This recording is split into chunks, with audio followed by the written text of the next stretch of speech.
All right, good evening and welcome to our January 2023 meeting of the Rocky Mountain Railroad Club. This is our first meeting for the year of 2023. So hope everybody got the links, and if not, they'll probably see it on YouTube if they're not here in person, and hopefully we'll have a few more trickle in here. But I guess I'd just say, is there anybody here that hasn't been here in a long time or is a new guest? But I think everybody looks like familiar faces, so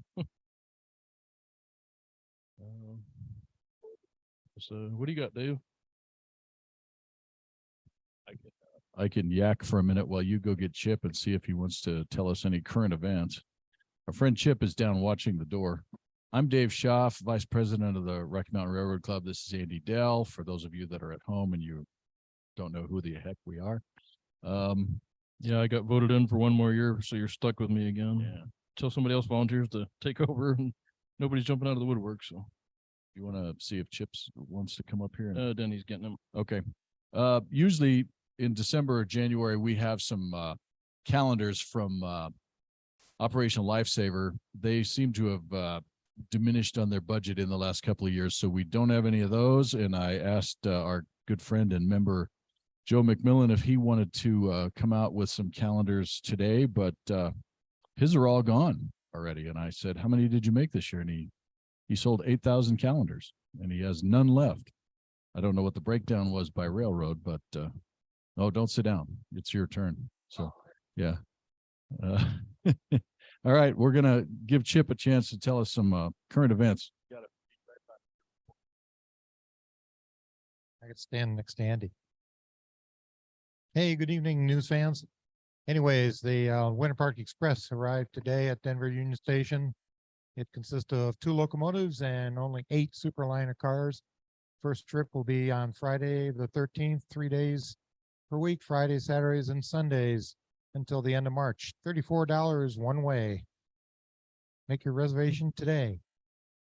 Then up in Nebraska, they've been having a lot of snow, wind, rain, ice issues.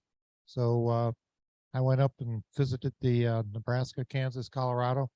They were taking not 1 but 2 days to get across their railroad from Grant, Nebraska over to Sterling, Colorado with their what normally is a 1-day freight turnaround, but they're only running during the days because they're still digging out switches to their customers. So they're making good progress, but it's been a wintry day event. And then, of course, BNSF had not 1 but 2 coal trains stuck up there at a place called Dalton, Nebraska. That shut down the Angora subdivision for about 3 days. Culture was called in to physically remove one of the coal empties so they could get the thing running again. And that happened on the 17th of December in the afternoon. We saw the first southbound train at Sydney. And let's see, what was the other thing? There's one more thing I gotta think about. Right. Oh, Colorado Pacific has got a motion going on this month with the Surface Transportation Board to finish the acquisition of the Rio Grande's, what do you call it? San Luis and Rio Grande. And I guess they're going to rename it to what? CP Rio Grande. How's that for a name? Does that work for you? Yes.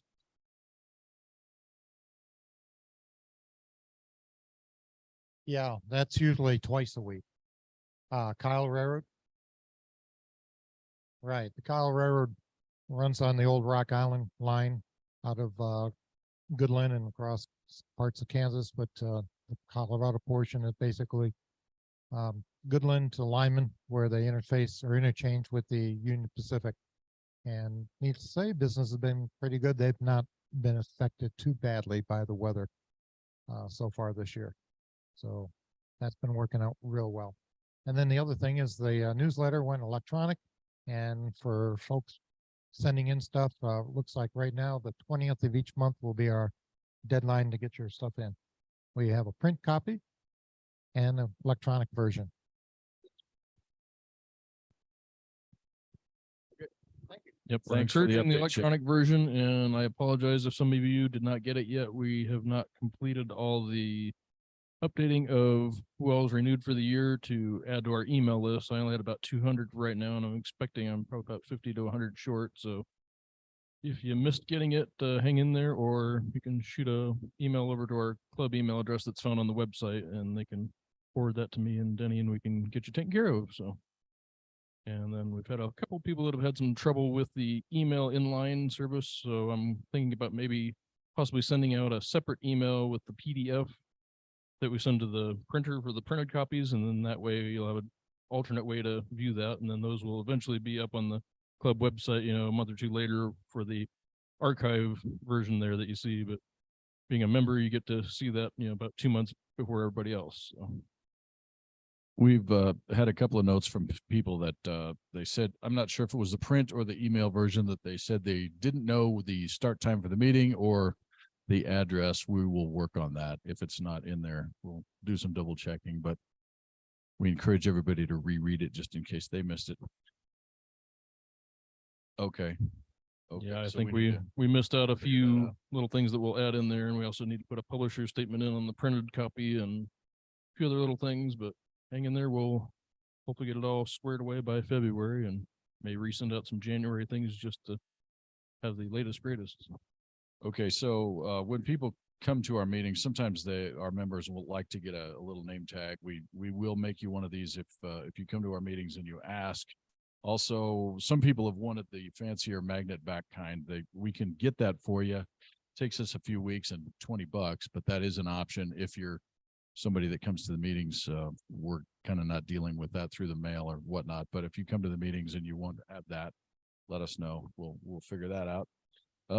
Also, coming up next month on Valentine's Day, the 14th happens to be the second Tuesday. Mark Huber will be here, and he's going to mostly focus on Rio Grande Southern number 20. He's working out at the Railroad Museum in Golden now, and he's been able to place some cameras in some unusual spots. So he'll have some different kinds of angles to show us, probably a lot of video, but some stills. I want to give you a little heads up on that. Before we start tonight's program, we'd like to have our folks here silence your cell phones so they don't go off in the middle of the show. And so tonight's presentation is from our friend Steve Berry, who's the editor of Railfan and Railroad Magazine. I happen to have a copy here, and actually the cover story this time is from Jerry Day, who's a friend of the club here, and he lives down in Durango, and it's all about snow fighting on the former Rio Grande narrow gauge. So I guess at this point, I could introduce Steve, and he could tell us about his show. Okay. Well, thanks for inviting me. Can't wait to get back out there like in person. Tonight's program is going to be a potpourri of stuff. It's some of my favorite photos I've taken during the year of 2020, 2022. There's been a pandemic. I lost track of all the years. I think this is 2022 and we're now in 2023. Anyhow, so my favorite photos, this is going to be largely east of the Mississippi. I still haven't gotten back out west since the pandemic began, but I hope to change that this year. So anyhow, if you all are ready for me to begin, I will just jump right into the show here. You all set, Dave?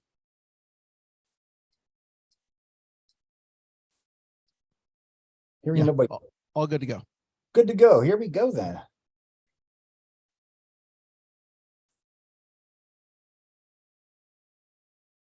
We're going to start off not very far from the R&R offices here in New Jersey. This is SMS Lines. They are most noted for their fleet of Baldwin locomotives, and they repainted S12 number 304 into this nifty Reading-inspired green scheme. And whenever they break out a new locomotive, we scoot over there and do a night photo with them. In addition to the Baldwins, they have other power, including this Santa Fe B23-7, still in pure Santa Fe paint. It has been in frequent service with them over the last couple of years, and we decided to light that up on this very chilly January night as well. Amtrak has its 50th anniversary units out running around. Here we see one of those units leading the Pennsylvanian over the the viaduct at Coatesville, Pennsylvania on the Philadelphia to Harrisburg line. This train is heading for Philadelphia. Same unit, few days later, on also on the Pennsylvania, and this is going through Cove, Pennsylvania, heading east. Next stop will be Harrisburg, on its way from Pittsburgh. I had to go out to Pittsburgh, so I drove out along the ex-Pennsy and picked up this Norfolk Southern freight going through Huntington, Pennsylvania. The cream-colored building with the blue trim behind the locomotive, that is the former PRR passenger station in Huntington. Amtrak uses a small shelter here now. And also in Huntington is Hunt Tower. That's been restored. And here we have our 50th anniversary locomotive going by the tower here. I got to Pittsburgh. I had some time to kill. I was there just for a night. I had to come back the next morning. But I had the evening free, so I decided to head out and do some shots along Pittsburgh's light rail.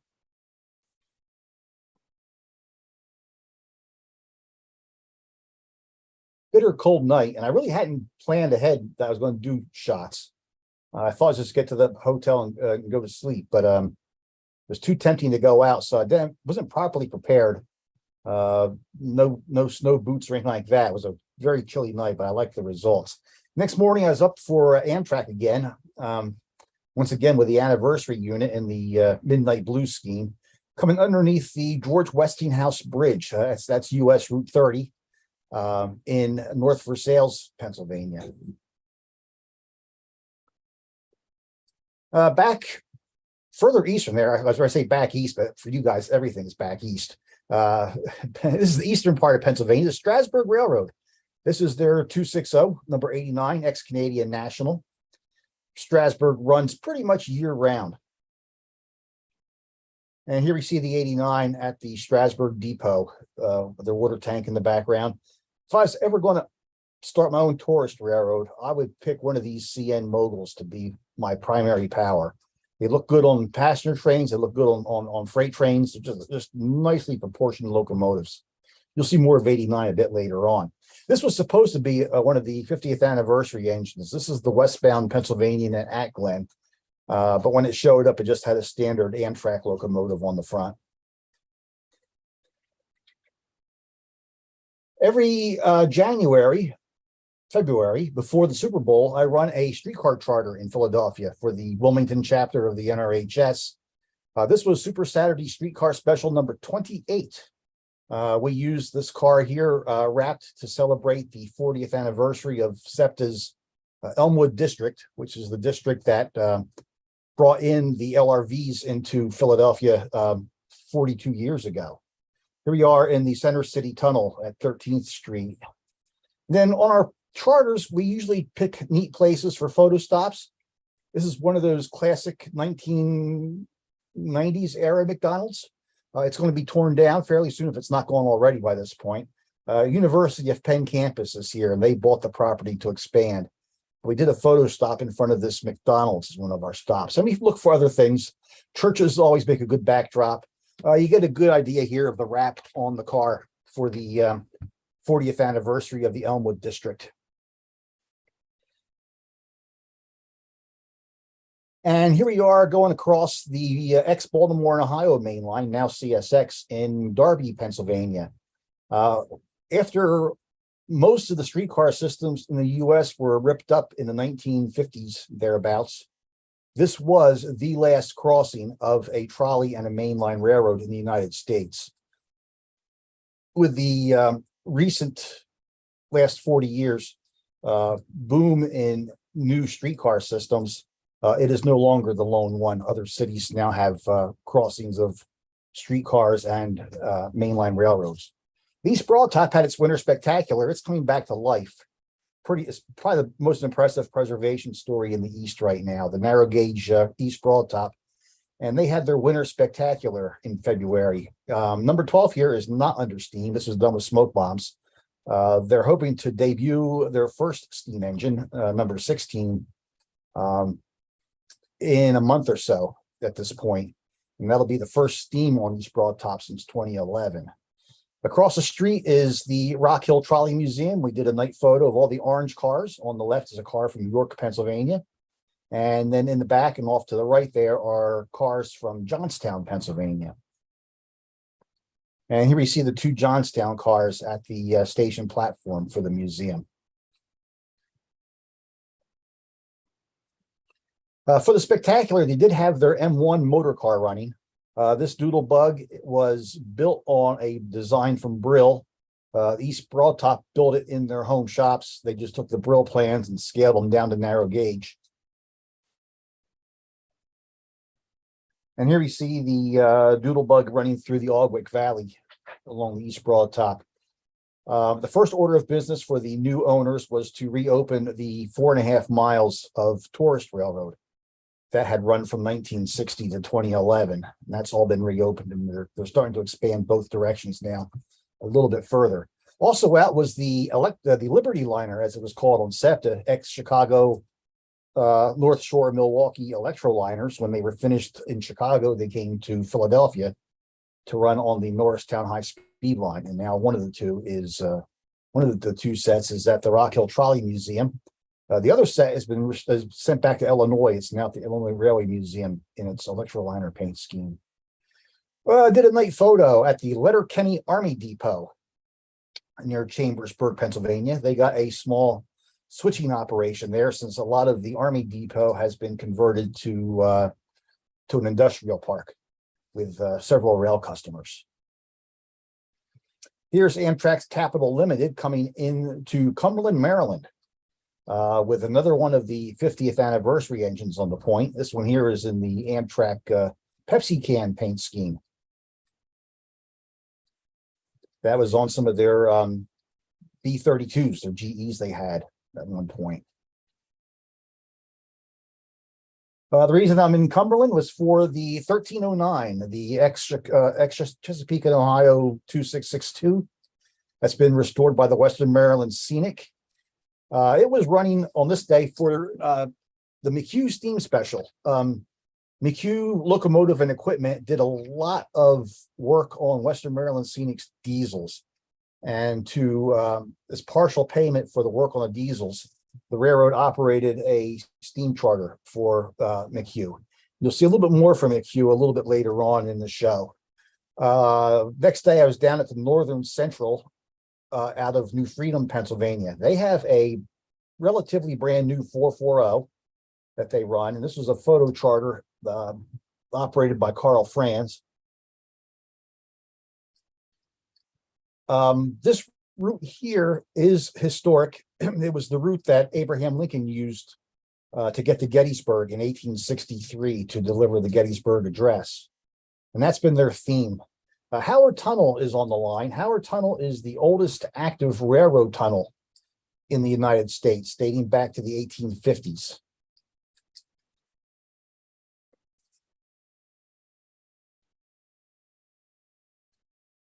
Nice little train set, good looking locomotive, although I'm going to guess that back in the Civil War, the locomotives didn't smoke quite this much.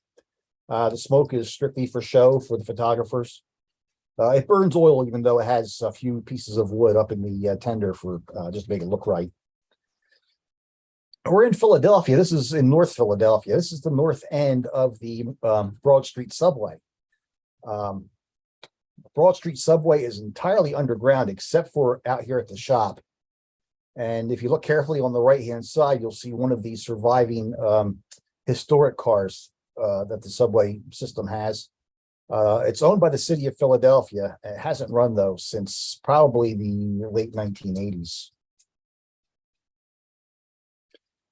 This is the Fern Rock station on the X-Reading, now used by SEPTA's regional rail. The Broad Street subway station is just off to the left here. This is your connection between heavy rail and the subway into Center City. Went out to the Midwest, Wisconsin and Illinois specifically, for the conference for the Center of Railroad Photography and Art in Lake Forest, Illinois. Spent a lot of time up in Wisconsin. Here we are at Larimer, Wisconsin, Canadian National's Illinois Central Heritage locomotive. This was like pretty much after dark, but thanks to digital photography, you can do things like this. This would have been an impossible shot back in the film days. Surprisingly, the switchers out of, not the switchers, the helpers on Byron Hill out of Fond du Lac, Wisconsin, are two reassigned ex-Bessemer and Lake Erie tunnel motors. That was kind of cool. Match set, shuttling back and forth, pushing trains up Byron Hill and coming back down into Fond du Lac Light. And this is in, I think, Harrisburg, Wisconsin. Canadian National train going past some grain elevators. CN has a handful of locomotives painted for 100th anniversary. You see the 100 there on the in the red box on the side of the locomotive there. And this is Amtrak service in the Midwest. This is one of the trains between Milwaukee and Chicago, going through Sturtevant, Wisconsin. And another one of the trains with the Milwaukee skyline in the background. And Amtrak's Empire Builder heading west, coming into Milwaukee.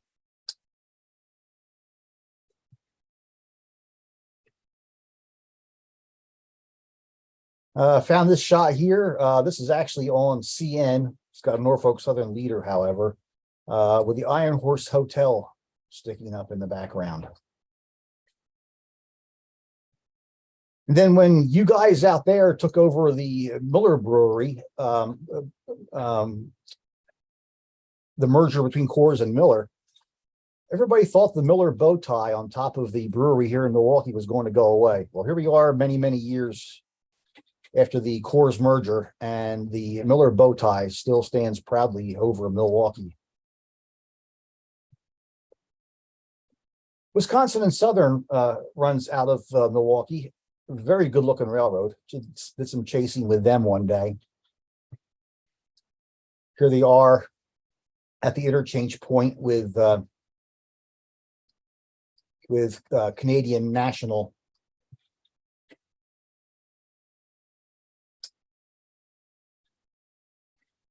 In Ackerville, Wisconsin. This is Teresa Station, Wisconsin. Grain elevator off there in the distance. Eastbound Canadian National Freight coming down. And then on the other side of Chicago, we're in New Buffalo, Michigan, where the ex-CNO, Michigan Central coaling tower still stands.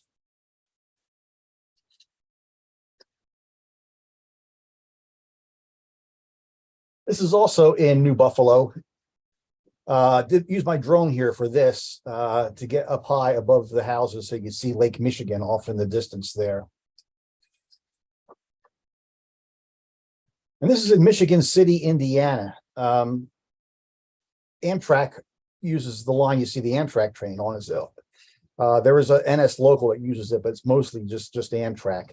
It's crossing over the Chicago South Shore and South Bend in this shot here. They're in the process of double tracking the South Shore through Michigan City. You can see it's still single track here, but they reconfigured almost the entire downtown because there was street running on 11th Street in Michigan City. So a lot of construction work going on. Rolling Prairie, Indiana is heading back east from Chicagoland. Spotted this grain elevator off the interstate, so I jumped off and just parked down here and figured a train would come by sooner or later, and sure enough, one did. This is in Elkhart, Indiana. This is Norfolk Southern's research train. Does track geometry and other things. It's got the observation car on the back. The second unit there, the red unit, that is called the Brick. That's its official name. It's got the Brick painted on the side. And that is a unit specifically used to power the research train. And then a standard Norfolk Southern locomotive in the lead there is what actually pulls everything around. And here's Norfolk Southern's Monongahela Heritage Unit leading an eastbound train out of Elkhart. All the signals there are for the approach to Elkhart Yard, one of the biggest yards in the region. It was even bigger under Conrail before the NS takeover. Back near home again, we're at Radnor, Pennsylvania. This is the Philly to Harrisburg main line, used by Amtrak and used by SEPTA out as far as Paoli. Here we see a train heading into Center City. That's what we call downtown Philadelphia, Center City. Train heading into Center City, going through the Radnor station.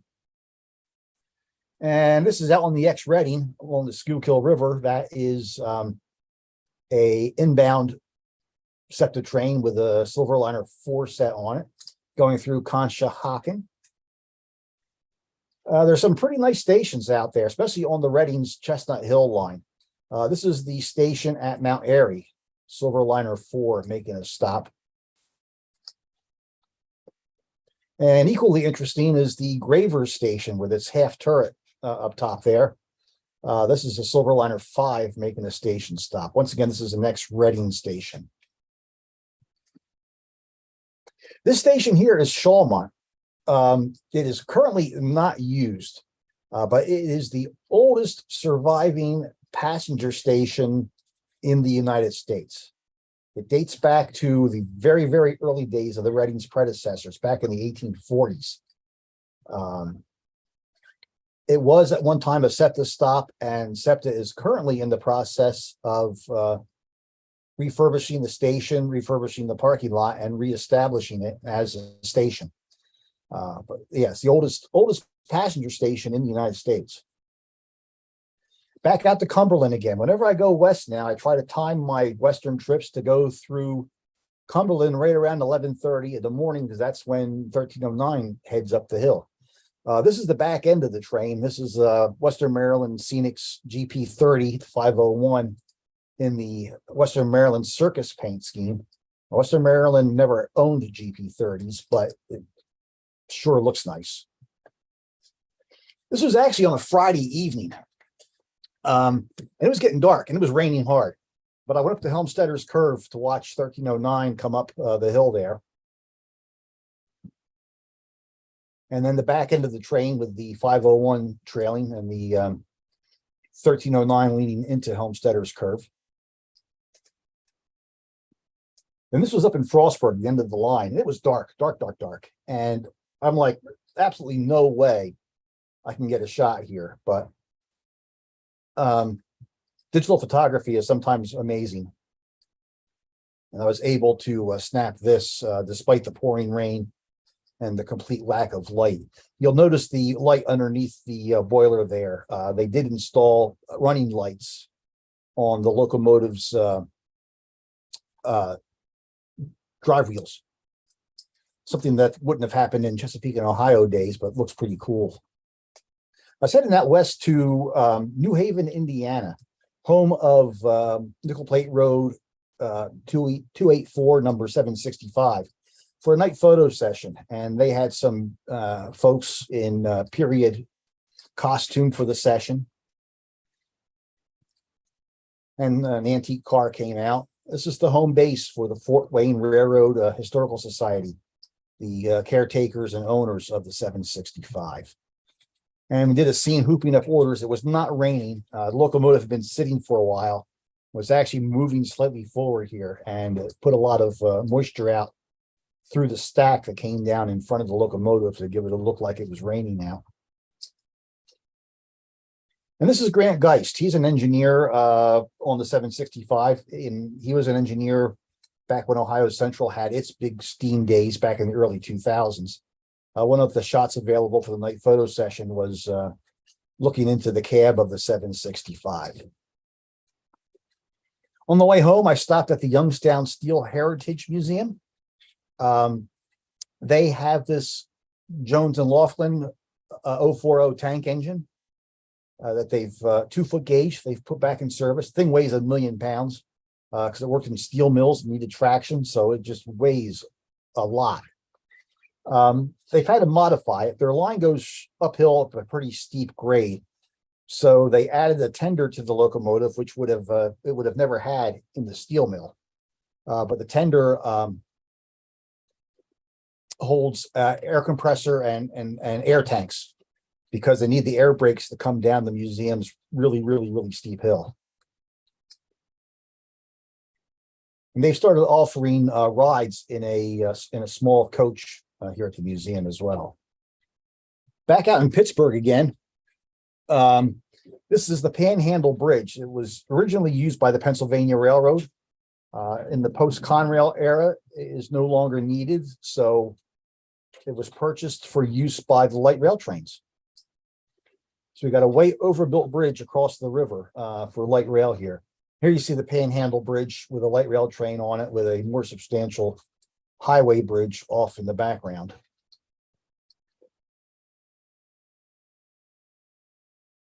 And this is the Duquesne Incline. And beyond it, the Golden Triangle of Pittsburgh. This is where the three rivers come together. You got the Allegheny and the Monongahela coming together, and they form the Ohio River at this point. This is a neat little operation in Brackenridge, Pennsylvania. There's a steel mill here. They do stainless steel. And the mill has two components, but the two components are about 1/4 mile apart. So they run shuttles back and forth constantly between the two pieces of the steel mill. Here we see one of their engines coming back light from one part of the mill to the other. And then here it comes back with a load of scrap or something to take over to the other part of the mill. The locomotives are built by Republic, I believe. This is in Cresson, Pennsylvania. This is the top of the grade that goes up from Altoona and around Horseshoe Curve, ex-Pennsylvania Railroad main line. This train is actually ready to go down the hill, heading towards Altoona and points east. And here's a train coming up the hill, just over the top of the locomotive, the long white building. That's the Station Inn. That's a very popular bed and breakfast amongst rail fans. Great porch. You can just sit on the porch and watch trains go by all day if that's what you desire to do. SEPTA got rid of its AEM 7 fleet, 7 locomotives and 1 lone ALP 44. They retired them 3 or 4 or 5 years ago now, before the pandemic. But they finally sold them for scrap. So you see 2 SEPTA switchers hauling the 8 dead electrics off to their final resting place. One of the cool projects going on right now is the construction of a brand new Pennsylvania Railroad 4444 T1 locomotive. And the Pennsylvania Railroad Technical and Historical Society had their convention in Harrisburg this past year. So they brought what's done so far of the T1 out to Harrisburg and put it on display. And that consists of the boiler. They brought the entire boiler out. Here we see the locomotive being disassembled for transport back to the Midwest to continue its boiler work after the convention was over. Up in the cab is Jason Johnson. He's one of the primary movers and shakers with the T1 Trust. And on the ground, holding the window, is Daniel Trump. He's actually general manager of the Northern Central Railroad, the railroad with the modern 1860s 440 you saw a little bit earlier in the show. This is the ex-Reading station in Swatara near Hershey, Pennsylvania, not far from Harrisburg. Westbound train going past the station. And back in southern New Jersey, which is home for me, Winchester and Western still has a high-nose SD9 in service. They're getting kind of rare. Here you see the SD9. He's going north on the former Pennsylvania Reading Seashore lines, crossing over the former Jersey Central here in Vineland, New Jersey. And here we see the 954 heading back to its the home shop in Bridgeton, New Jersey. The other big steam news other than East Broad Top in the east, has been the restoration of Reading T1 2102 by the Reading and Northern. It ran its first trips this year. The big 484 was out running from North Reading, Pennsylvania to the town of Jim Thorpe, Pennsylvania. And here we see it at Port Clinton. As it comes up at the East Monomoy Junction, there's a really steep grade, and it really puts on a show coming up the hill here. And here we see it going through Barnesville, Pennsylvania. It gets into Jim Thorpe, and there's a 3-hour layover, so the passengers can all tour the historic town there. The place is a complete tourist trap zoo. I avoid it like the plague. So while the T1 was down in Jim Thorpe, I went over to nearby Shamokin, Pennsylvania, where the North Shore Railroad was running a set of excursions that day. Here we see the North Shore excursion train at Sunnyside, Pennsylvania.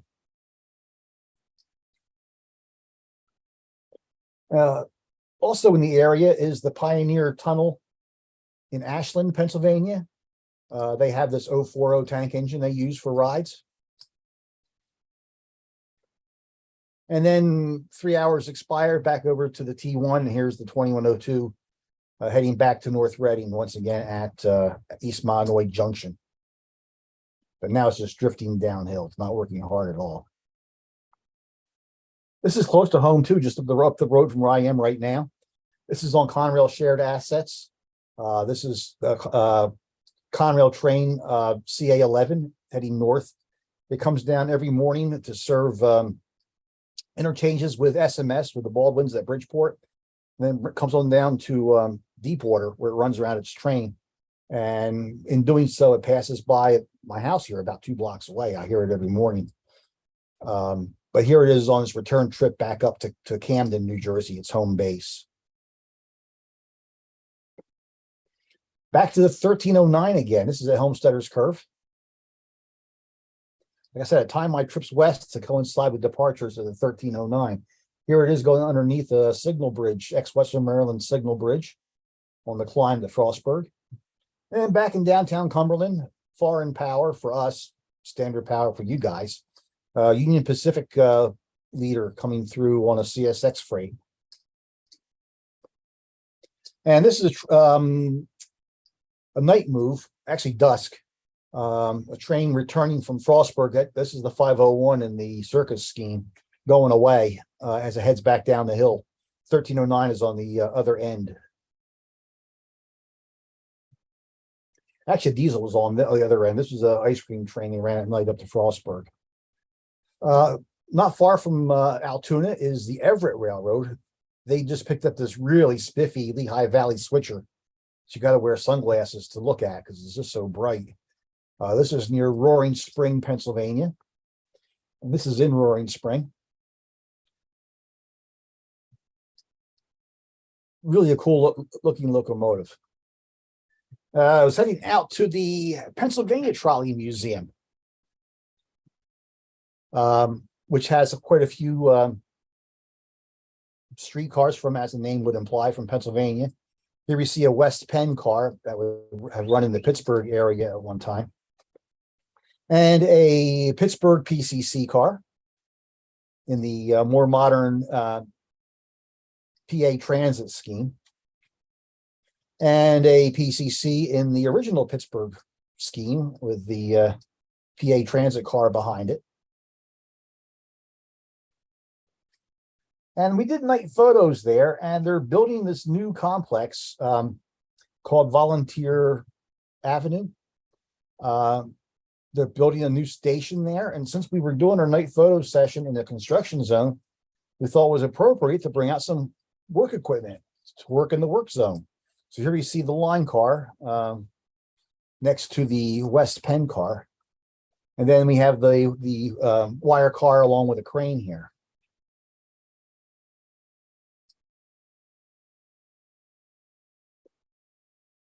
Back to North Versailles and the Westinghouse Bridge to pick up Amtrak. I was back in the Pittsburgh area again.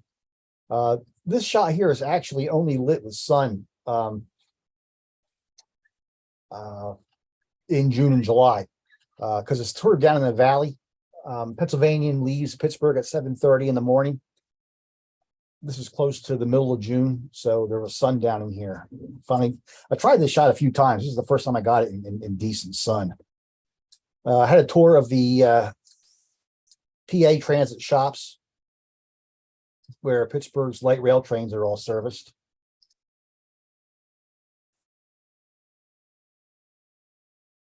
Another one of Amtrak's 50th anniversary engines. This is leading the westbound Pennsylvanian over the Juniata River near Mount Union in Pennsylvania. Mount Union was also the north end of the East Broad Top at one time. The Friends of Philadelphia Trolleys ran a trip charter on SEPTA using car number 9000. This was the first Kawasaki car delivered to Philadelphia back in 1980. It's hard to believe these cars are 42 years old now. There are plans to replace them, but the plans are very much still just plans. These cars will probably hit 46, 47 years in service before they're all done. The most amazing thing is, of the 121 Kawasaki cars that arrived in Philadelphia in 1980, every single one is still in service. None have been retired. This is another one of Amtrak's 50th anniversary engines. This is on a ACS 64 electric on the Northeast Corridor. This is a locomotive wrapped in Amtrak's Phase 3 tri-stripe scheme, going through Prospect Park, Pennsylvania on the Northeast Corridor. Patco runs service between Southern New Jersey and Center City, Philadelphia, via the Ben Franklin Bridge over the Delaware River. Here we are at the 9th and 10th Street station in Patco, underneath Center City. Heading south on this day, first stop was Shenandoah Junction on the former Baltimore and Ohio main line, Amtrak's Capital Limited, heading east on the B&O. Overhead is Norfolk Southern's ex-Norfolk and Western line down the Shenandoah Valley. I was on my way down south to attend the funeral of my counterpart at trains, Jim Rinn's funeral. He passed away earlier this year. And on the way down, I made a few stops. Here I am in Jonesboro, Tennessee, and Johnson City, Tennessee, with Norfolk Southern's creamsicle locomotive, locomotive painted in the original colors of the Interstate Railroad. Once again, foreign power for here, standard power for you guys, Union Pacific Power leading a Norfolk Southern train through Johnson City. And of course, Jim's favorite railroad was the Great Smoky Mountains Railroad out of Dillsboro, North Carolina.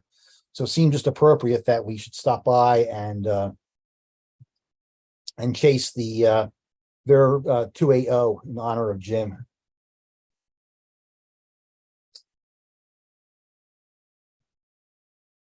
Heading back north again, I made a stop in Abington, Virginia on the former Norfolk and Western, did a night shot there. The house on the right at one time housed the section foreman in charge of this section of the railroad back in N&W days.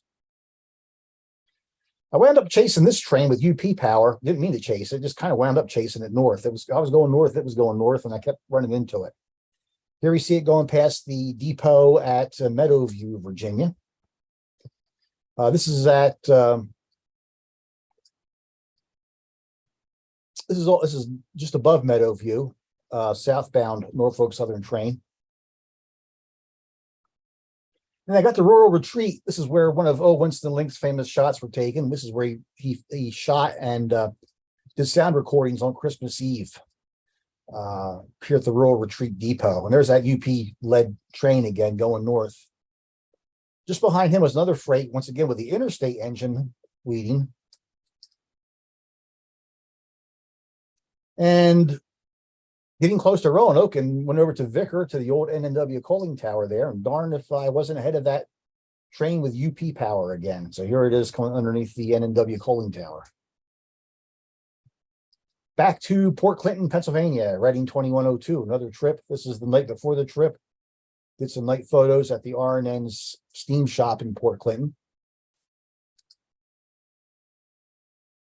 Then the next day, here's the locomotive going through Hecla, Pennsylvania, once again heading for Jim Thorpe. Going through the tunnel, and I put tunnel in quotes, the tunnel at Nesquehoning, Pennsylvania. It's actually a highway overpass.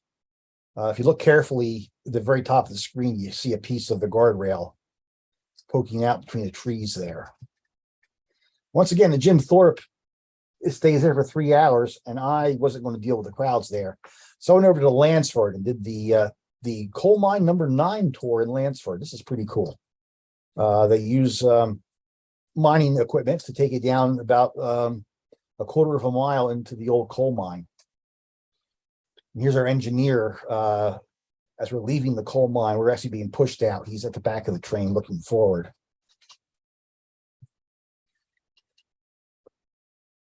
Then back to the 2102 to get it coming back into North Reading. Here it is crossing the ex-Reading viaduct at Peacock Locks, just above Reading, Pennsylvania. I did a tour of the trolley graveyard near Windber, Pennsylvania. Somebody had accumulated almost 3 dozen PCCs at one time with the hopes of refurbishing them and reselling them to transit agencies and historic operations. Nothing ever came of the plan other than purchasing the 3 dozen PCCs. The property is just loaded with PCCs from Philadelphia, Pittsburgh, Cleveland. But in the intervening years, graffiti people have gotten in here and tagged every piece of equipment. This is part of a tour sponsored by Abandon America. It's the only way you can legally get in here to do photography. Obviously, the graffiti people have been getting in there illegally. Here we see 2 Cleveland RTA PCCs lit up for night shots. It was late, and I really didn't feel like spending money for a motel just for a couple of hours. So I went up to Crescent and camped out by the railroad tracks. And while I was camped there, this oil train just came up and stopped right here and right in front of me. And I thought, wow, with the clouds and the moon and tank cars and everything, this is a pretty cool photo. So I broke out my tripod and took this. Once again, timed it so my trip back east this time was to hit Cumberland at 11:30 in the morning for the 1309. This was a cloudy day, so I thought, you know what, I'll work on shots that on a sunny day just wouldn't work because of sun angles. So here we see the train leaving Cumberland going through City Junction. And I got this shot here because this is a Chesapeake and Ohio steam locomotive going past a C&O hopper car. This is off the Parkersville Bridge overpass. On a sunny day, this would be all shadowed in because of the trees right up against the tracks. And then coming into Frostburg, this would be on the wrong side of the sun coming into Frostburg on a sunny day. We're at the Cincinnati to do a program for the Cincinnati chapter NRHS. This is in Cincinnati Union Terminal, one of the last great stations built in America. Art Deco masterpiece from 1933. In the evening, I had time to go out to Glendale, Ohio, a very popular train watching spot above Cincinnati. And I decided just to set up to watch trains here in the evening. This is mostly existing light. Things you can do with digital cameras these days is pretty phenomenal. The grade crossing, the inn in the background, it's all existing light. I only used one flash. You can see it going off in the background there. I used one flash to put some glint light down the side of the train. Next, I was in downtown Cincinnati to shoot their streetcar system. They got a small system that runs in a loop. This is going past the Cincinnati Music Hall. And no mistaking which city we're in here. It says it in big bold letters on the side of the streetcar. That night, I was back at Glendale again. The ex-Baltimore and Ohio station is still there. And once again, I use existing light with just one flash on the locomotives here to light them up. Heading west, this is in Du Bois, Pennsylvania, the Buffalo and Pittsburgh Regional Railroad, part of Genesee, Wyoming, with the orange and black. Stopped at the Oil Creek in Titusville. This is an Alco-powered tourist railroad.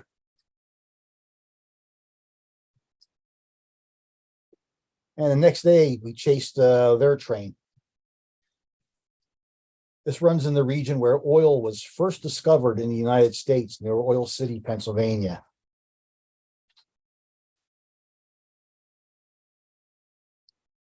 Cute little railroad.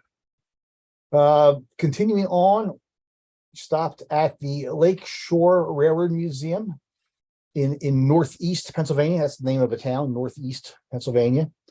Right alongside the former New York Central main line. There's a Little Joe Electric there on the left-hand side. What's a Little Joe Electric doing in Northeast Pennsylvania? Well, Northeast is actually not very far from Erie, Pennsylvania, where GE built many of its locomotives, including that Little Joe. And this museum has sort of become the de facto museum for Erie-built power. Father and son out at the museum watching a train go by.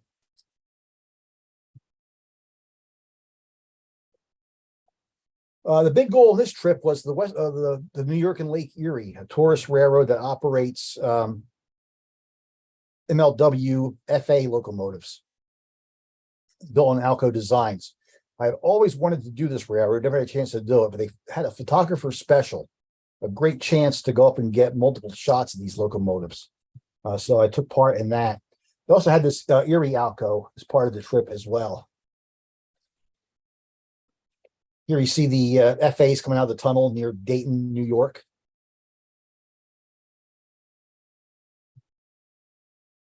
And the depot in Dayton.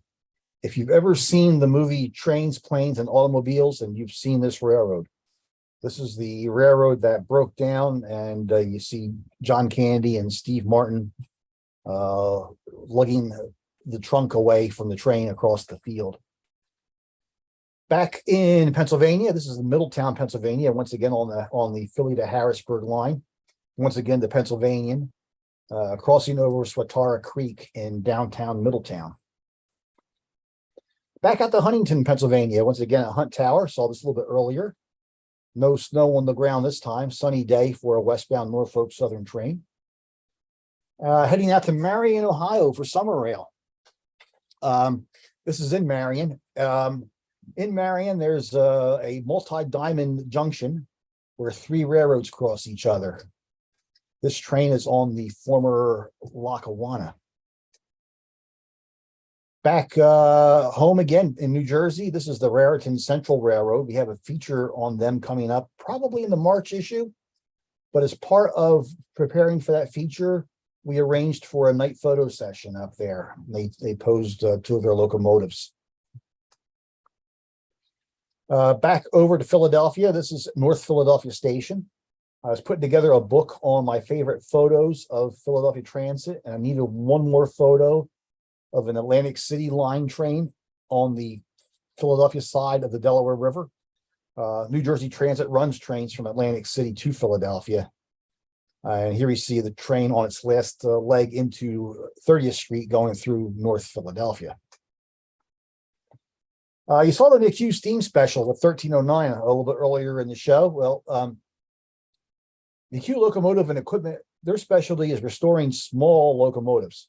And they just restored this small switcher for the Superstition Scenic Railroad in Arizona. And the tradition is whenever the McHugh finishes a locomotive, they invite us up to do a night photo session of it. So here we see Superstition Scenic number 9, ready to go out to Arizona, coming out of the McHugh shop. The locomotive got to Arizona. The Superstition Scenic, at that point, discovered the locomotive was way too heavy for the tracks, and back it came. It's still up at McHugh now, looking for a new owner. Another one of McHugh's locomotives he's accumulated that he'll eventually restore and try to find a customer for. Atlas gunpowder locomotive. SEPTA expanded service on one of its branch lines, the media line, to the town of Wawa, Pennsylvania, this year. First SEPTA expansion in a long while. Here we see one of SEPTA's ACS 64s on the extension of Wawa going through Lenny, Pennsylvania. And Amtrak wrapped the locomotive for National Geographic to promote National Geographic's King Tut display down in Washington, D.C. Here we see King Tut coming into the station at Wilmington, Delaware. Headed up to Maine, mostly to shoot lighthouses and seascapes, but there's still some time to shoot trains.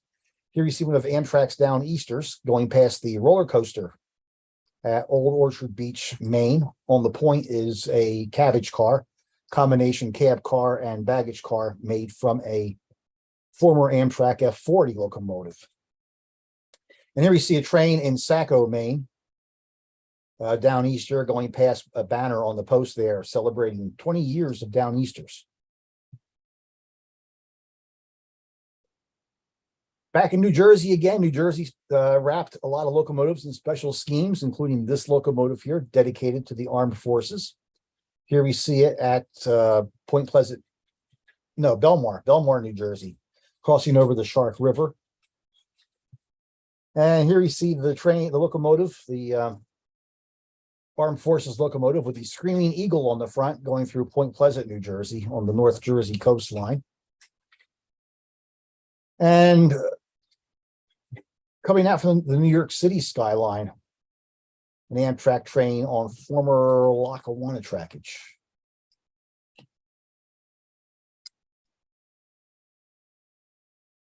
Did a couple of night photo sessions for different organizations in the fall, including the Volunteer Railroaders Association, which does a lot of work with Cape May seashore lines located in the very southern part of South Jersey. Cape May Seashore Lines is located in Tuckahoe. That's where commuter trains to the ocean split. The RDCs you see here are sitting on the line going to Cape May. That's the main line. Behind the bumper of the car there on the right-hand side is the branch that went to Ocean City, New Jersey. One of the most famous trains to the Jersey Shore was the Blue Comet. Here we see the Blue Comet's observation car, which is now part of the collection down on Cape May Seashore Lines. And Tuckahoe Tower has been nicely restored by Cape May Seashore Lines. The locomotive you see here, 2661, is actually ex-Pennsylvania Reading Seashore Lines GP38. So it's back on home rails again. It's part of Cape May Seashore Lines. The next day, I was heading for a night photo session in North Jersey, stopped by the Black River and Western to shoot their ex-Great Western number 60. This used to run out there where you folks are, out there in Colorado, pulling sugar beets. Here we see it going past the Hogtown Station near Ringo's, New Jersey. That night, we did night photos for the United Railroad Historical Society of New Jersey, up in Boonton, New Jersey. This is this is an NJ Transit locomotive, 4109, originally ex-Jersey Central. Transit just painted it back into its C&J colors, and it's in regular commuter service now. But it came up to the Boonton event for the night photo session.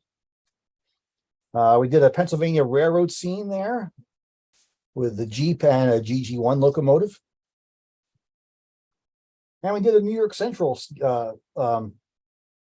photo using the ex-20th Century Limited Observation car, or the Hickory Creek, there on the left. The 4083 on the right actually received that jade green paint in New York Central days. New York Central painted 4 E8s in the jade green to see if they liked it or not. They didn't like it. Nothing else got it. But when URHS was scraping off paint off the locomotive, they came across the layer of jade green on it. And they're like, whoa, this is one of the jade green engines. So they put it back in that scheme. The following night, three nights in a row, was over at the Westchester Railroad in Westchester, Pennsylvania, for some night photos. including their recently restored ex-Baltimore and Ohio Alco.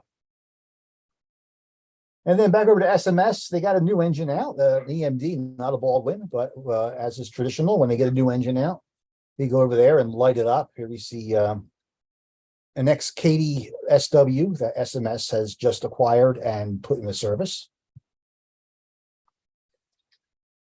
Headed out to this is my big trip out to as far west as I've gotten since the pandemic started. First stop was in Nashville. This is Nashville's commuter service. Used to be called the Music City Star. It's now called WeGo, W-E-G-O, WeGo. This is their yard in Lebanon, Tennessee. And stopped off in Memphis to see the streetcar system there. They have these cars from Milan that they use for the most part. And they also have this Gamaco reproduction Bernie car in service. Here we see one of the Milan cars going past the Orpheum Theater. And of course, if you're in Memphis, you got to stop by Beale Street, which we did. And then I finally got across the Mississippi River for the first time since the pandemic. Not quite yet, though. This is still in Memphis. This is at CN Junction, a very busy spot in Memphis and one of the most popular train watching spots in the city. Now I'm across the Mississippi. This is actually on the Arkansas River near Spiro, Oklahoma. Kansas City Southern is going to merge with Canadian Pacific sometime this year. And I wanted to get some Kansas City Southern shots before who knows what happens to their attractive locomotives painted in the old Southern Bell paint scheme. Here we see a train at Rich Mountain, Arkansas. This is actually a going away shot. This is a DPU on the back of the train. And BNSF power on a coal train on KCS at Rich Mountain. Here we see a three-train lineup at Ashdown, Arkansas. On the left is the Ashdown switcher. It serves a big mill that's out of the scene off to the left. In the middle is a southbound train that had gone in and waited for a meet. And on the far right is actually the train it met. That's a northbound train going away. That's the DPU going away. So we've got three KCS engines lined up in a row here, and then our southbound came out past the Ashdown Yard office.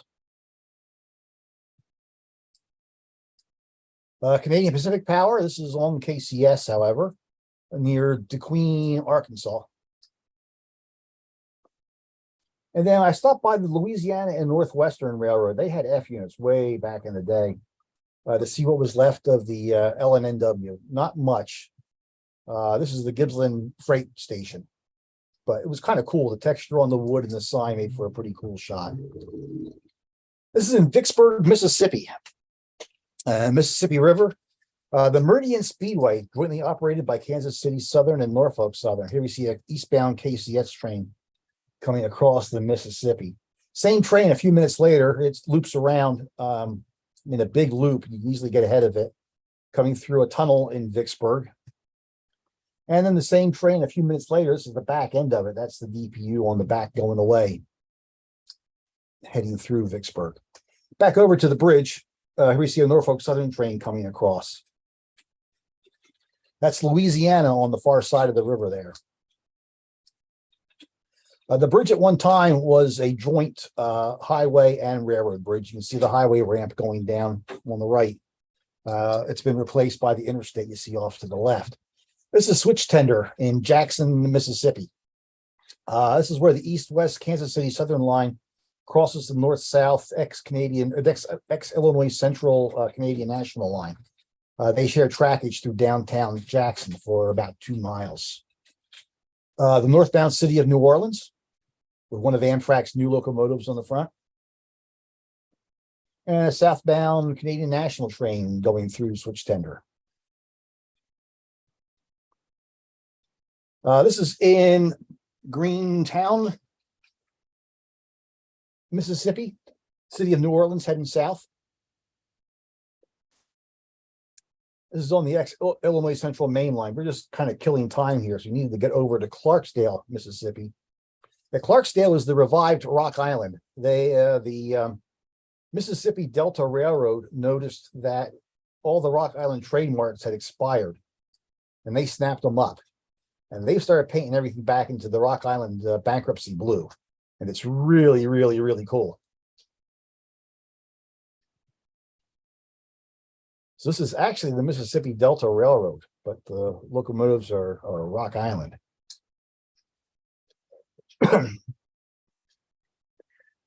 We chased the Columbus and Greenville the next day. It's Operation Genesee, Wyoming, but really cool railroad. Lots of neat bridges and other attractions along the way. Went from Greenville to Greentown, Mississippi with this.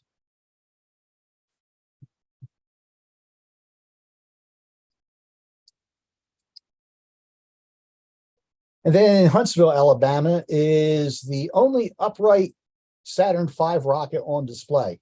All the surviving Saturn Vs other than this are displayed on their sides. And this is actually not a real Saturn V. It's actually a life-size, full-scale reproduction Saturn V. The building at the base of the rocket actually houses an actual Saturn V on its side. If you've never seen that Saturn V upright, though, it's amazing. I don't know how they flew these things into space. Also in Huntsville is the Chase and Mercury Railroad. The Chase and Mercury is the operating arm of the North Alabama Railroad Museum, and they use a couple of alcoves to get around. We're in Bridgeport, Alabama, not far from Chattanooga, Tennessee. The bridge you see the locomotives on crosses over the Tennessee River. It was built in the 1990s. When CSX built that bridge, they donated the original railroad bridge on the right-hand side to the town. It's now a hiking trail. And speaking of the Tennessee River, here we see a train at a place called Ten Bridge. Ten Bridge in Chattanooga, Tennessee. Train going north on the Rat Hole, the Cincinnati, New Orleans, and Texas Pacific, part of Norfolk Southern. In the background is one of the TVA dams, Chickamauga Dam, over the Tennessee River. Heading back north, we're on the Norfolk Southern, ex-Norfolk and Western Shenandoah line at Marion, Virginia. And another place where Winston Link took night shots. This is in Luray, Virginia. This is in Sinking Spring, Pennsylvania. This is ex-Reading trackage. And same place, a little bit later in the day, at sunset, westbound train going through Sinking Spring. Back to the T1. This is at Molino, Pennsylvania. And coming past the ex-Reading Depot in Tamaqua, Pennsylvania. This time I got a little bit closer to Jim Thorpe than before. They turned the train at Nesquehoning Junction, just north of Jim Thorpe. But also on the same line is another Reading Northern operation, the Lehigh Gorge Scenic Railroad. And here we see the Scenic Railroad heading up into Lehigh Gorge. And then not far behind it, the 2102 turned on, the two bridges here form a Y. That's how they turn the train for the return trip back to Reading. Here we see 2102 into the Y. On the back of 2102's train is a pair of locomotives painted in Reading and Northern's fast freight scheme. Once the train clears the Y switch, these two locomotives will lead the train with the T1 backwards on the other end, lead it back down into Jim Thorpe for the return trip. The RNN runs a ton of passenger trains. Besides the 2102 being out that day, the Lehigh Gorge Scenic being out that day, they also had RDCs out that day. They ran a trip from Pottsville to Jim Thorpe. And here we see them returning, going through Barnesville, Pennsylvania. So 3 passenger operations, all in the same area, being run by Reading and Northern on the same day. Back over to the Northeast Corridor, here's King Tut again on a northbound train going past the depot in Newark, Delaware. You will find out when you're back east here that it is Newark, New Jersey, but Newark, Delaware. And a southbound train at the same spot in Newark, taking advantage of some very late fall foliage that was still hanging around. But once again, this is back local again on Conrail shared assets, former Pennsylvania Reading seashore lines. The depot at Haddon Heights, now used by the town. This was supposed to be King Tut. This is a southbound Amtrak train on the Northeast Corridor, but obviously King Tut didn't make it. This is in near Claymont, Delaware. In the background, you see Bell Tower, one of the several existing towers, unused though, still dotting the Northeast Corridor. A little further south, we're in Marcus Hook, Pennsylvania, another unused tower down there. Although I think, while Bell Tower is totally abandoned, I think maintenance people still use Hook Tower, which you see down the tracks there. Just across, just right down here in my home area. I went to high school in Woodstown, New Jersey, and my home railroad is having a rebirth. SMS is opening up a new tourist operation over in Woodstown called the Woodstown Central. This is their very first tourist train they ran, a caboose hop using their the S12 that they had just painted up that you saw back earlier in the show, the 304. The plan is to bring over a steam locomotive, an 060, and some coaches by Easter and start running real tourist trains over here. We're on the X-Reading here. This is in Belle Meade, New Jersey. The passenger depot and the freight depot both still survive here, barely. The town of Belle Meade has declared this a historic area, but they haven't done anything as far as any actual preservation of either building. NJ Transit crossing over the Raritan River at Bridgewater, New Jersey. And then Norfolk and Western 611 was out running over on the Strasburg Railroad in Lancaster County. So I headed over there to see 611. And just to avoid all the crowds at the grade crossings, like you see here, I decided that I would park further back from the tracks and do the entire day from my drone. Here we see 611 crossing over the Pumpkinville Turnpike. And their other Norfolk and Western locomotive, the 475, a 480. That was running as well the same day. Harper's Ferry, West Virginia, ex-Baltimore and Ohio Main Line, westbound train poking out of the tunnel there. I'm at the Amtrak station in Harper's Ferry for this shot. Heading south again. This is on the Shenandoah Valley Railroad out of Stanton, Virginia. They use an Alco RS-11 in freight service. Also out of Stanton is the Buckingham branch. They just took over a lot of the former Chesapeake and Ohio main line out of Stanton, the old Mountain subdivision. And they started this tourist train operation, one locomotive, one car, $140 a ticket, but you get served a very fine meal on a 3-hour trip through the mountains. And this is the Amtrak's Cardinal going through Goshen. What state am I in here? Goshen, Virginia. Heading north, east. Still at Goshen, the depot is still there, ex-Chesapeake and Ohio. Buckingham branch freight power going by. And then we had the Clinchfield Santa train, CSX Santa train on the old Clinchfield. That came back this year after a hiatus for the pandemic. Here we see the ferry move going north through the town of Dant, Virginia, passing the Union Baptist Church. And here's the actual Santa train coming south, crossing into Elkhorn City, Kentucky. And it stops at various places along the way, about a dozen stops between Shelbyana, Kentucky, and Kingsport, Tennessee. And they distribute literally tons of toys off the back of this train. 15 tons of toys get distributed to the region. Here we see Santa Claus handing down a teddy bear to a young girl. And we're back at the Union Baptist Church in Dant, this time in daylight. One of the classic spots in the old Clinchfield Railroad.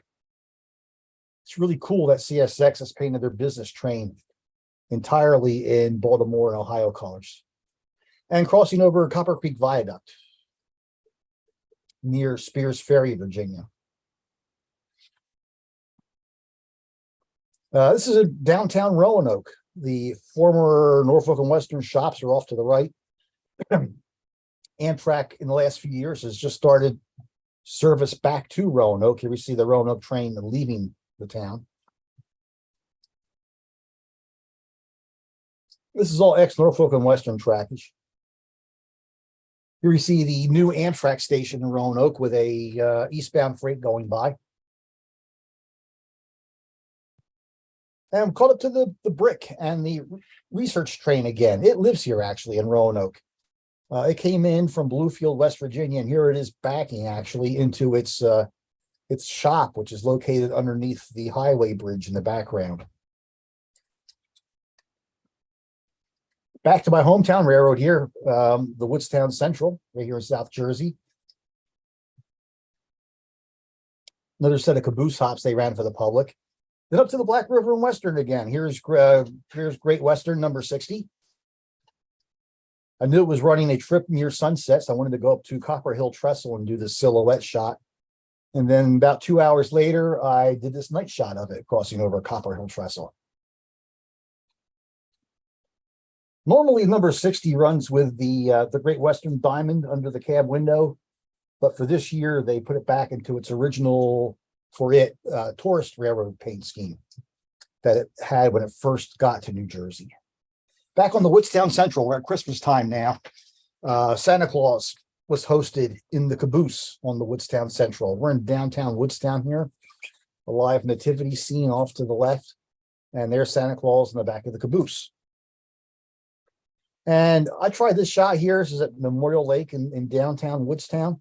This was just an experiment. I was set up on the highway bridge about 300 yards away from the railroad bridge. Just aimed my flashes at general direction and fired them. And this is what I got. I'm looking forward to getting back here again when the steam engine gets here, because the steam engine will look really cool and it won't have Scotch light on it. Back out of Cincinnati to do a banquet program. I'm in Hamilton, Ohio here.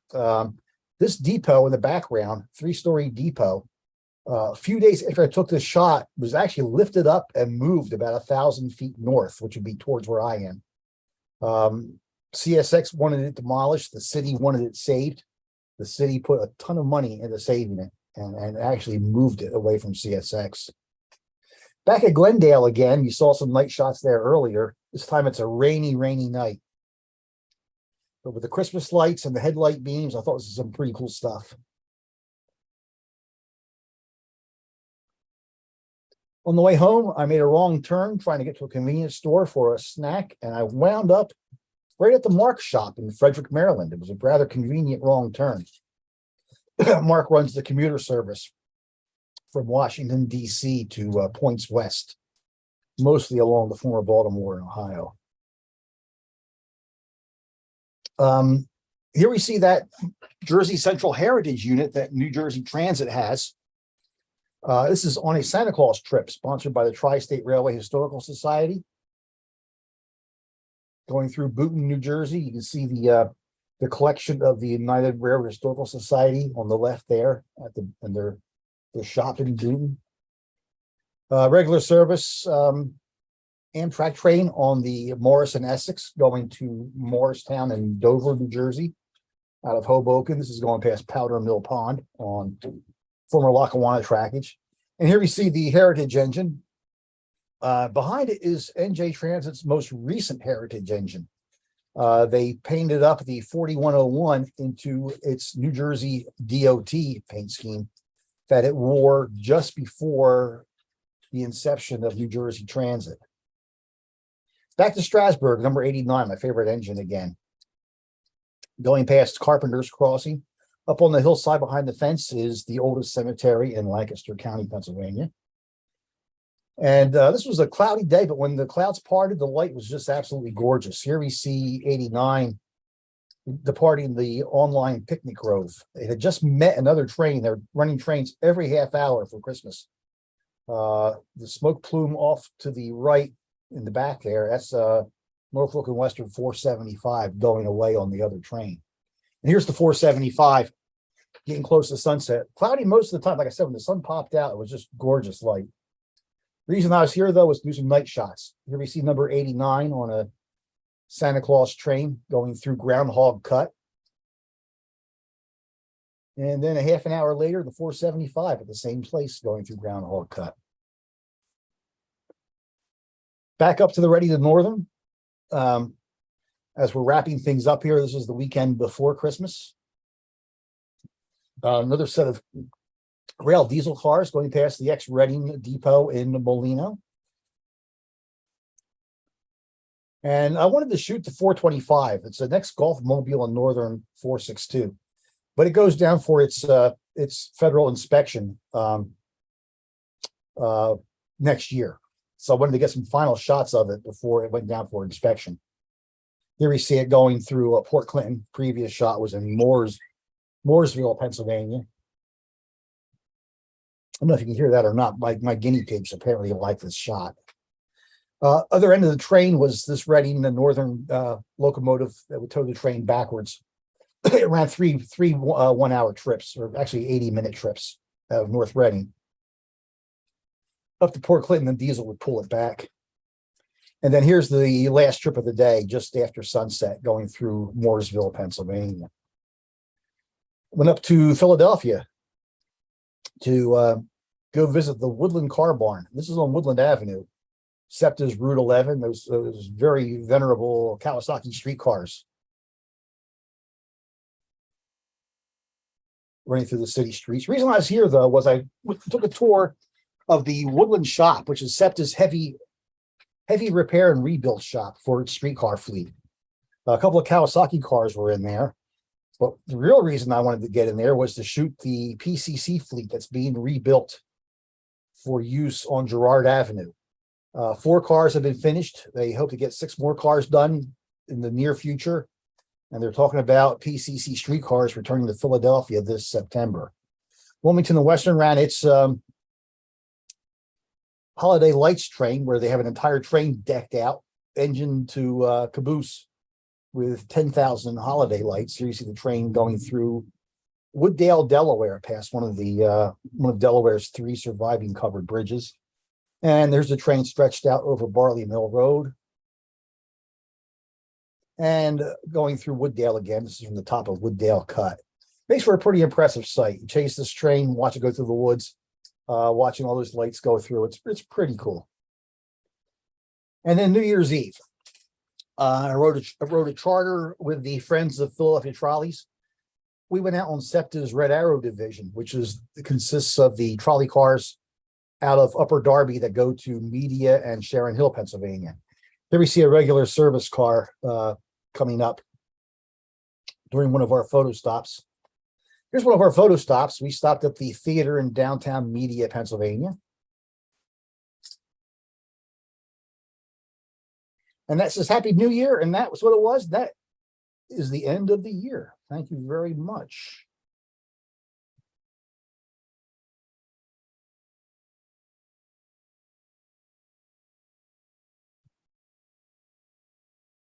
Steve, can you hear me? Yes, Do you want to take any questions? absolutely. Okay. If anybody has one here, you should raise your hand and we'll give you a mic. Otherwise, Steve won't hear you. Steve, I thought of something. The shot of Helmstedter's Curve. You said that they have a diesel on the back end, and Yes. does that help it go in the opposite direction, or Opposite for direction, those of us that haven't been there? Yeah. Yes, there is a turntable in Frostburg. The locomotive, the 1309, will fit on the turntable. The problem is the approaches to the turntable. The curves are too sharp. They got to get up there and rebuild all that track up there, which involves a depot platform, a hiking trail, and 2 tracks. So it could be a little while before that gets done. So for the time being, 1309 needs to be pulled back down the hill by diesels. Gotcha. Right. And then there in Memphis, you said those cars were from Milan, Italy. Yes. Is that right? Yes. Okay. Nathan, do we have any questions from our internet folks? I don't see any, but I've allowed everybody online. If you want to unmute yourself, if you have a question, feel free. Otherwise, we got a couple here in the room. Hey, Steve. Wally, Yeah. I appreciate, if you remember, we did a lot of your trips out in Philly. Absolutely. You did Toronto a couple times with me and Yeah. everything. Yeah, Hey, absolutely. thank you for throwing the trolley pictures in there. I was getting a little bored, and then all of a sudden, here's a streetcar. Thank Hey, you. I appreciate it. Streetcars are good. Yeah, you bet. enjoy streetcars. Thank you so much. You're welcome. Hey, Steve, what kind of drone you flying and how long you been flying it? I've been flying a Phantom 4 Pro for about 3 years now, maybe. And I had a Phantom 2 Vision Plus before that. The 4 Pro, when I got it, had the absolute best camera you can get on a consumer grade drone. When it flies away, not if it flies away, when it flies away, I will probably replace it with a Mavic 3 Pro. Yeah, the Maverick 3 is pretty good. Great. Yeah. Thanks.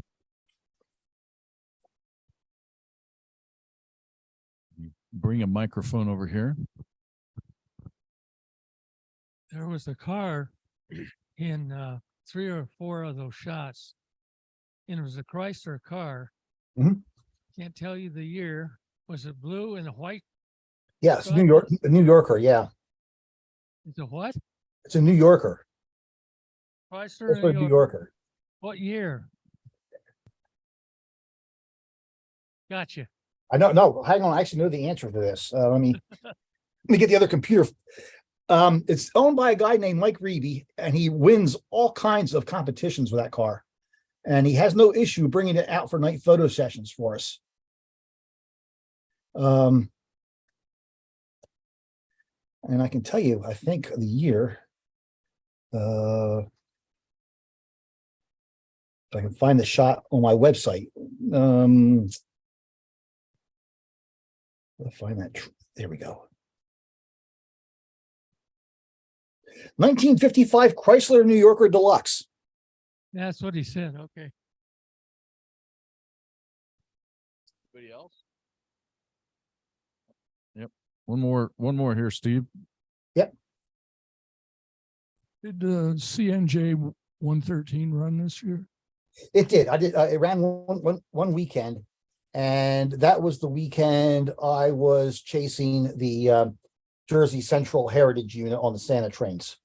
So I've shot it in the past, but I didn't get out and shoot it this year. Okay. Thank you. Thanks.